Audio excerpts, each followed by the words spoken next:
Hi, I'm Evan Kebbell with Indestructible Art. We're here at Indiecade 2012, and we're here with Brad Muir of Double Fine Games. What's going on, Brad?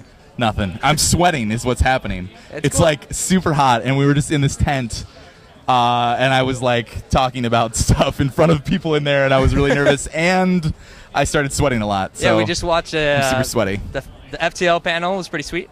It was really fun. It was really cool to have those dudes there and talk to them, and it was awesome. Right on.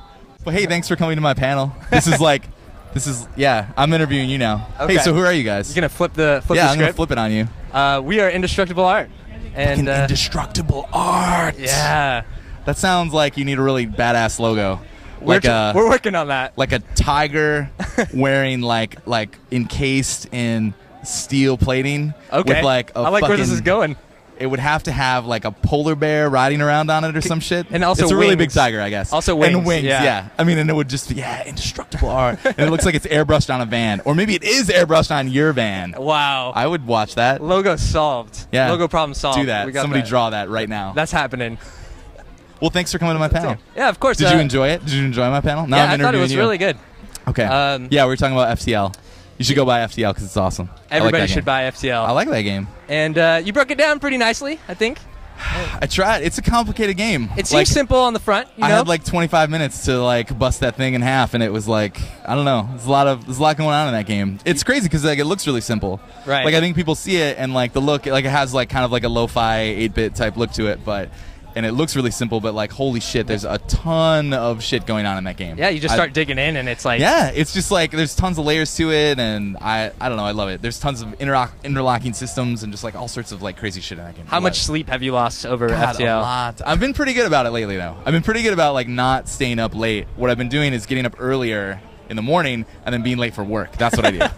I get up at 8, and then I'm supposed to be at work like at 10, but actually, you know, I just need to jump into this mantis sector, bro. Hold on. Like that's yeah, I've totally been late to work several times because I've been playing an FTL. But I like had a really good excuse because I was like, I gotta come to Indiecade and like I gotta know what I'm talking about, dude. I gotta you know. I gotta take the day off. Yeah. Like I now need to research all this. I hope that like Tim's not watching this because he'll be like, what the fuck? He'll be like, You're using Double Fine money to like play FTL? Be like, no. Maybe. No. Yeah, no. I'm not doing that. I didn't know it had like a quit and save function. Oh for like man, the first few that must days. have been savage. Did you leave it running? No, I was just like, oh man, I'm at the last guy, but I gotta go to bed. It's like almost time to wake up right now. I gotta just turn definitely this off. having the like save and quit thing and like whatever is great, but it does unfortunately lead to that like scum saving thing that you have to like avoid in like roguelikes. You know, like where you like back up your save game and then you play it and then you're like, oh fuck, I fucking died again, and then you like restore it because it does that awesome thing where it lets you save it, but then as soon as you boot it back up again, it deletes it, and it's like. Yeah, it's like trying to keep it fair, trying to keep it very roguelike, but just because of that feature, it leads you down. There's like this horrible temptation to like scum save the shit out of that game. Yeah. And like I totally admit that I did it. Again, I used Indiecade as the reason why I was allowed to do it because the ship unlocks that I complained about. Right. Like I only have 4 of them. Well, I had 3. I was 20 hours into the game and I had 3. And you get 1 for beating the final boss. Right. And so I made it to phase 3 of the final boss, and I backed up my save, and I was like, I need to at least play 1 more of these unlocked ships, or I'm not. Fuck, I'm not gonna feel like an expert. Right. Not like I'm an expert on that game. What's your go-to ship now? I'm really digging the one that you get for beating the final boss. It's like it's like the other human ship. It's like a big kind of like flagship thing that has.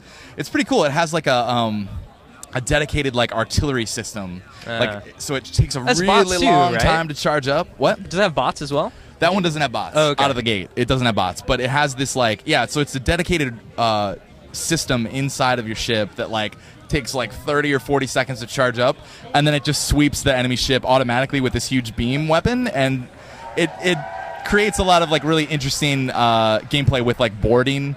Like I totally boarded my dudes onto the other ship, and then the beam automatically fires when it's charged up. So like they're like hanging out, they're like punching some dudes, and then like the thing charges up, and it just I just killed like 2 of my guys. How's it going, away team? Yeah. We're doing great over exactly, here. Yeah, We're beating the crap out of these guys. Everything's great. Whoops. And it's like okay, we're gonna need a new away team. You know, like that sucks. But it's interesting. Like I like. there's this thing that's super awesome about that game where like, or any roguelike I think, where when you switch to a new starting configuration, it's like it like jacks up your kind of like your excitement, and then also like I don't know, it resets the learning curve a little bit, which I find really awesome. Like it just makes you like more.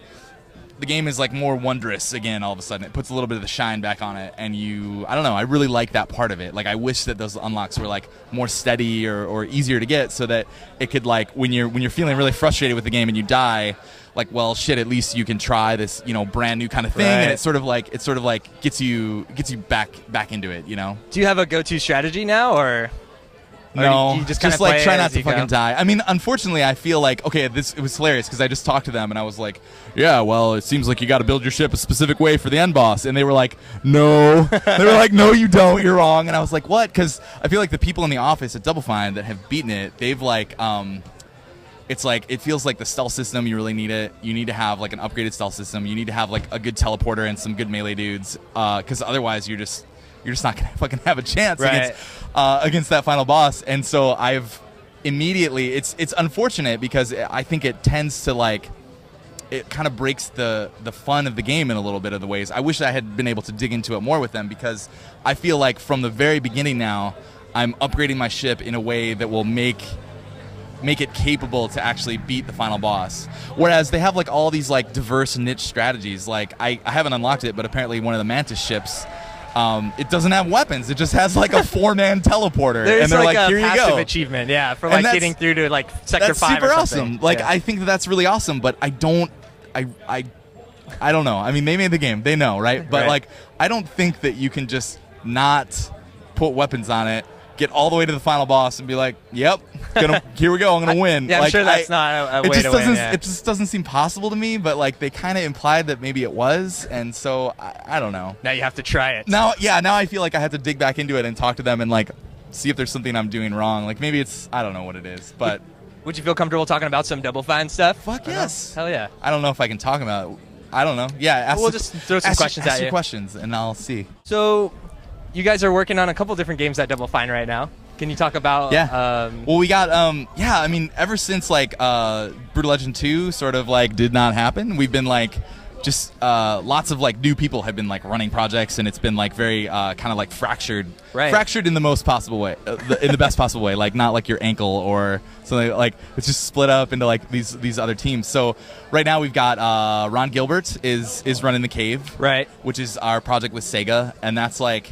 I don't think they've really announced a date for that one yet, but it's definitely in that like alpha beta kind of phase, and like they're definitely coming down the home stretch, and it looks super awesome.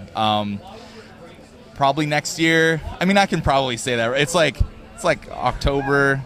It might be this year. I don't know. Whatever. Don't listen to anything I'm saying. But like that's going really well. And then the Kinect Party, which is a Happy Action Theater sequel. Which has been renamed to Kinect Party. Really? Because it's on the Kinect.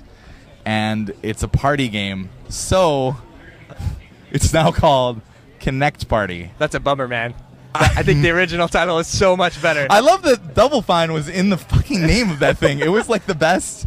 It was like the best possible marketing. You'd be like, "What game are you playing?" I'm playing Double Fine Happy Action Theater. Who made it? I don't know. Yeah, like some guy. I mean, that's like it's fucking great that it was like right in the name of it and stuff, and now it's not. But we're hoping that it's like we're working directly with Microsoft on that thing, and we're hoping that like because it's called Kinect Party, like more people will check it out and stuff. We'll play it for sure. Doesn't matter what it's called. You have a Kinect, and you like parties. Like this fucking game is for you. It's Kinect Party. But that guy actually, that's Drew Skillman. Drew Skillman, you should totally talk to him because he's awesome. Drew Skillman plug. But he's running that. Hi, Drew. Tim was running the first one, but he's passed the baton onto Drew, and Drew is fucking just killing it on that thing, and it's awesome. Dubstep is in there. There's like all sorts of ridiculous shit in it. Yeah, and they're like, I think it's almost done. I don't know when that one's gonna come out either. We don't do dates. We don't do dates. And then you've got the Kickstarter project. Yeah, codename Reds is what it's called. Everybody still calls it the Kickstarter game, but it's codename Reds. And that is like, it's super awesome seeing Tim like back in the saddle. It's like he hasn't led a project. He was kind of leading the Happy Action Theater. That was like really his brainchild, but I think like the team just kind of grew around that and just went crazy with it and stuff, and he was like loosely guiding it. This one is like, it's like his idea. It's like his game. It's like his new idea. And he's doing a lot of like just shutting his door and just writing in his notebook and like just it's gonna be so awesome. Like I know little to nothing about that game other than like I walk by and I see it like on Lee Petty is doing all the art. That he did stacking. He was in charge of stacking. He's the art director on it. It looks fucking gorgeous. It's amazing. And I just see it like in passing and it's just fucking awesome. It's just awesome. And like just seeing Tim like sort of just being the like creative master behind it and like it's awesome. Like it's just great. Plus the documentary stuff. Right. Like we got 2-player productions in the studio all the time, and it's super super weird. Is that like they'll just have tripods set up everywhere, and Paul, the producer, like he is always holding the boom mic. Right. I think that he's gonna get like super ripped by the end of this on thing. one arm. Because on one arm. He's always like propped up, and he's got the boom mic like he's like holding it. I don't know. I just see him all the time like just holding it, and it's totally weird. Do you see him like after work and you're like, dude, where's your boom? Yeah, like, I feel like he should carry it stand? around all the time. It's like he's always got it. But those guys are real. They've just been super nice and like just I don't know, hanging out with them, seeing them in the office is cool, and I think they're doing a really good job. Like I think there's 5 episodes that are out there that like people can check out. We also have the like call it the Slacker Backer program. So like if you miss a Kickstarter, I saw that. Yeah, it's like if you miss a Kickstarter, but like you want to watch the documentaries and get the game early, or get access to the forums and stuff. Like you can just through PayPal, through our website, you can just be like, sweet, here, and then just like watch all the shit. And like that's really cool. Yeah. It's pretty cool that like people that feel like they like missed out on the Kickstarter or whatever, like you can just totally come in, and then the worst thing that will happen is that Tim will call you a slacker backer and maybe you'll cry in the dark. I don't know, but yeah, that is going really well, and it's awesome. So we're here at Indiecade, and there's like a lot of different, obviously, energy behind indie games and stuff, and I think like Double Fine specifically is kind of like this kind of interesting role model where you guys were making just super huge AAA games, something like a Brutal Legend, and then like you said, you've kind of fractured up the studio, and now everybody's doing smaller projects. Can you talk about that transition a little bit? Yeah, I mean it's been weird for sure, like. Because we were very much like the Tim Schafer studio, for years and years. It was like he was in charge of everything. It was like his creative ideas, and he was doing it. But it was like, I mean, one of the reasons why I've been there for so long is that it was like always his plan to like let other people make games inside of it. He really wanted it to be the place where like other people besides him can like make games and like be in charge of projects, and that's awesome. I don't know. There were some growing pains for sure, because like a lot of people, like myself, I hadn't even been like a lead designer, or I had no like formal management experience before Trenched, Iron Brigade, right. whatever that game's called. I don't know. Before it was Trenched at the time, so before Trenched, so it's a little bit weird, just sort of like being thrust into this kind of like. It was like a lead designer, producer, manager, project manager kind of thing, and it was just like I didn't know what the hell I was doing. And so a lot of like me and Tasha, she didn't have any experience either, and it was just like, it's a little bit like getting thrown into the deep end, and the company was not really prepared for it or anything, and it was like a really crazy kind of chaotic time where we're pitching all these games all at the same time, and it's just like, and Tim's not in charge of any of them. Like we are not going to make a Tim Schafer game in whatever year that was, like 2011. Like there will not, just no. And that was just like kind of weird for people at the company, and then especially weird I think for the people that were like, I had never pitched before, sure. So we like. How does that work? Does a guy sitting next to you just like turn to you and you're like, well, I guess you're my boss now? Hey. Yeah, I mean, it was kind of like that. That was really awkward too, is that I had like a lot of, I think that's part of the reason why it worked though, is because it's like there are all these amazing people that had sort of like been in the trenches together through, throwback, been like in the trenches together, like making games, and now it's like, okay, somebody is like going to be in charge, like one of your peers is now in charge of you, and like, that's fucking really weird. But it's like I had really good relationships with the people that were on the Trench team, and it was like I didn't really feel like their boss, and I didn't really want to be their boss. Like I mean, it's weird, but and then it was also really stressful. Like there were some tough decisions and cuts we had to make that like made some people angry and shit. But I mean, it's like I think because we had worked together, it was like it was okay. It's like all actually kind of worked. part of the process. Yeah, and then also this is weird. This is a little inside baseball.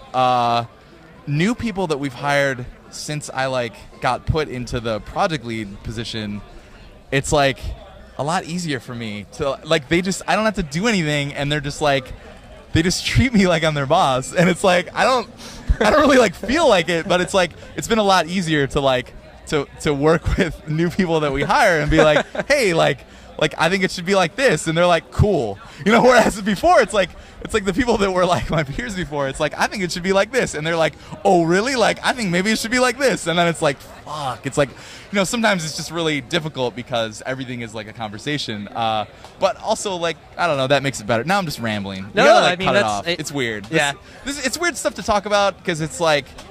I don't know. Like I'm not an expert in Sure. like project management or like any of that stuff, and it's really difficult. Like it's a really like I didn't give those people credit. Like the people that are like producing and being project manager kind of things. I didn't really understand how difficult that was until somebody was like, "Hey, yeah, go do it," and I was like, "Wow, this is like really hard." So you definitely have like a newfound appreciation for that leadership role. Yeah, I mean it's really hard, and then also just like if I were to not be leading my project, I think it would be a lot easier to just be like, you know, project leader says that it should be like this. Like I disagree, but that dude's really stressed out. Like I'm just gonna not fight this battle. You know, just go along with it and try to support that person as much as possible. You know, it's like I think just like picking your battles is really important, and I don't know, all sorts of stuff. Whatever. Making games is hard.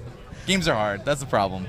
Well, I mean, I think the kind of stuff that you're mentioning, nobody really has an open forum to talk about, at least not.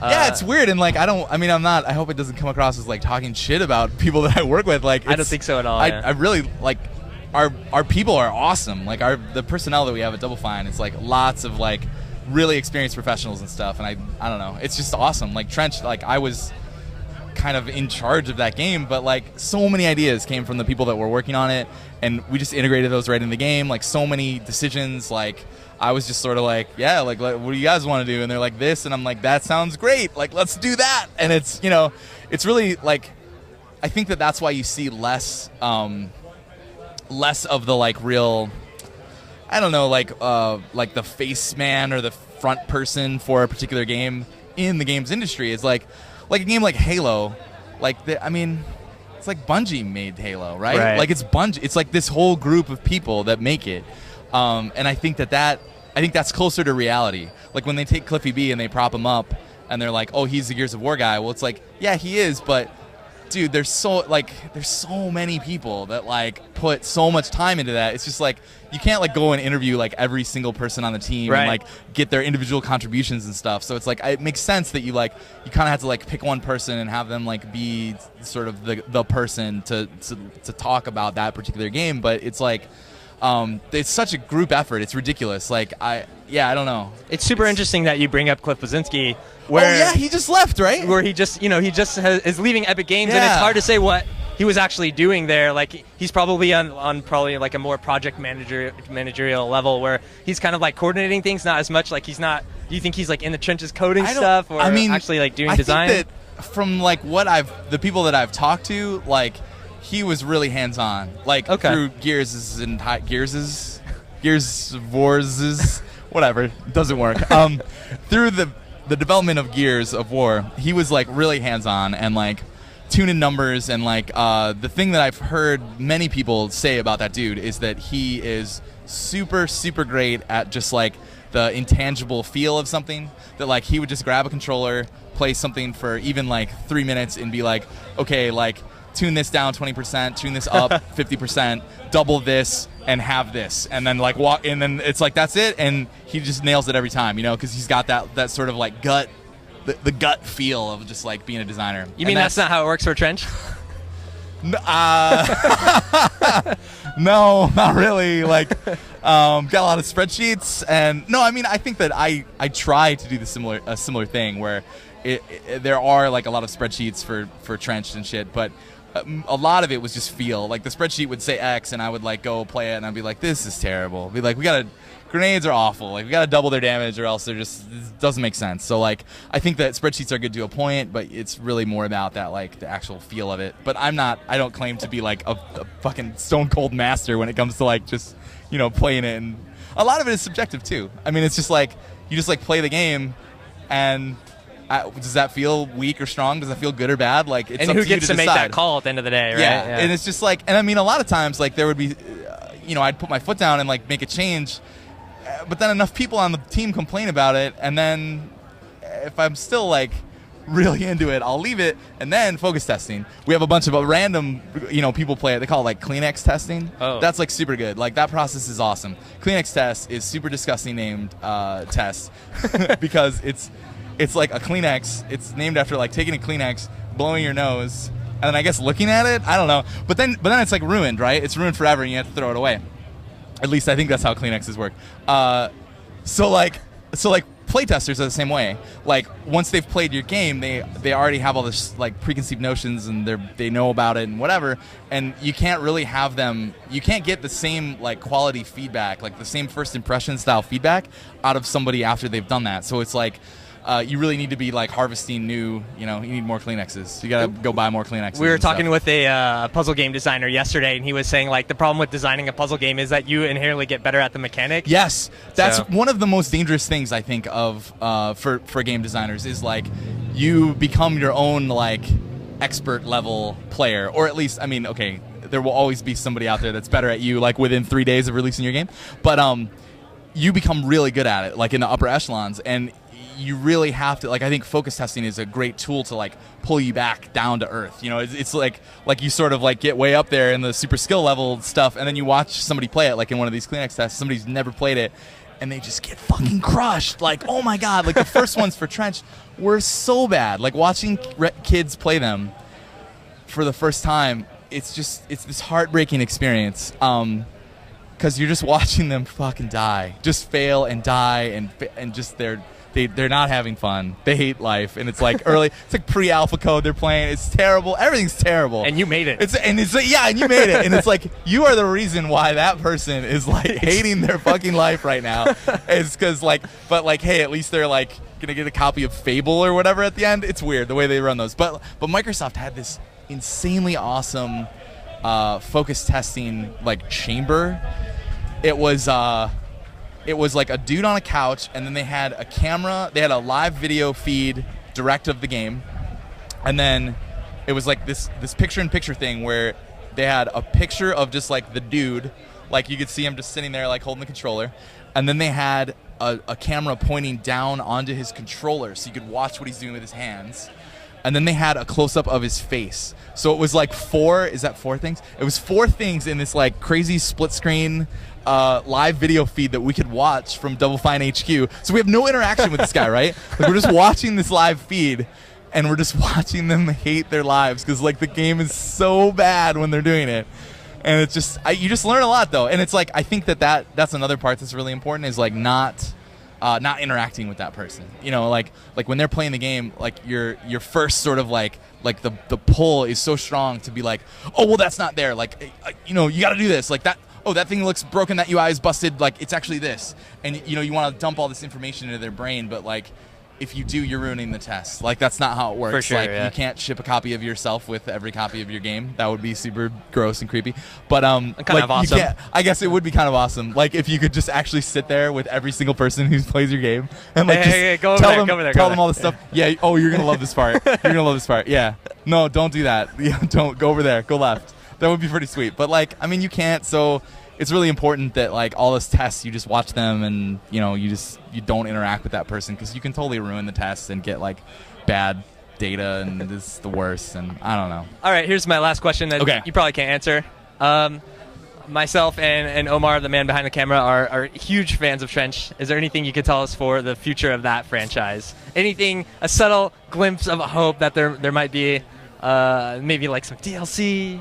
Maybe you're working on the next game. I wish there could be. All right. But like, yeah, Microsoft owns the IP for that, which is really sad and unfortunate. So if there's going to be a sequel, we would have to like work something out with them, or more DLC or something. So I don't know if that's gonna be in the cards, which is like really sad, because I think there's so many opportunities in that game to like improve it. Like, I'm glad that you guys like it. Like, that makes me really happy. But like, if we did make a sequel, like the number of things that we could add to it and change and all this other stuff. Like, man. Do you think that loot mechanic makes it into any other kinds of games that you guys might be making? Yes, are you kidding? Like, I mean, loot-based stuff. It's such a strong motivator for me when I play games. Like, just upgrading shit and just like finding new stuff. Like, it hits all these like great parts of like why I like video games. I think it's just like, you know, there's that sort of like that wonder, like the joy of finding new shit, and there's like you're sort of exploring the mechanic space when you like find new guns and new weapons and stuff, which I like that better than exploring like a physical space. Like exploring the mechanic space of the game is like really interesting to me. And then getting to mix those things up. Yeah, and it really like lets you kind of mess around and play in the mechanic space that the designers set up for you, which I totally love. And then there's like the random factor of it, where it's like you never know what you're gonna find, kind of thing. Like the mystery or the intrigue of it is like totally there, and like I love that part. And then they have super funny names. Hopefully they have funny names. Yeah, hopefully they do. Yeah, silly descriptions. Greg Rice wrote a lot of those. Really? Yeah, and he's like the producer. He was like our Kickstarter guy, and he's like a producer on the Reds project. But he was helping out on Trench when he first got to Double Fine, and yeah, he helped me with a lot of the like kind of lower level design stuff. I would just like set it up for him and then punt it off, and he would just like, you know, just go to town, do some stuff, and then I would play it and be like, that's terrible. Put some Greg Rice magic in it. Yeah, but he did a lot of the descriptions, which was cool, and I'm glad you like those, because yeah, I thought that was a good place for like the Double Fininess of the game, you know, because we had a hard time sort of finding the right place to insert the sort of like funny Double Finey humor into the game, because it's a game about like guns and TVs and TV monsters. Yeah, TV monsters, that for sure. That helps because it's like fucking weird. But yeah, I don't know. I'm sure that got way apart from your question. What was your question? I don't even remember. Okay, but I don't think it was a really good one. It was a really good one. It was a really good question though. I'm sure it was. Well, thanks for hanging out with us, man. We really appreciate it. No problem. Hopefully you can edit that into something that's like actually usable and like put it up on the internet and stuff. We'll work something out. Okay. Well, thanks for having me. Yeah. Thanks a lot, Brad. Cool.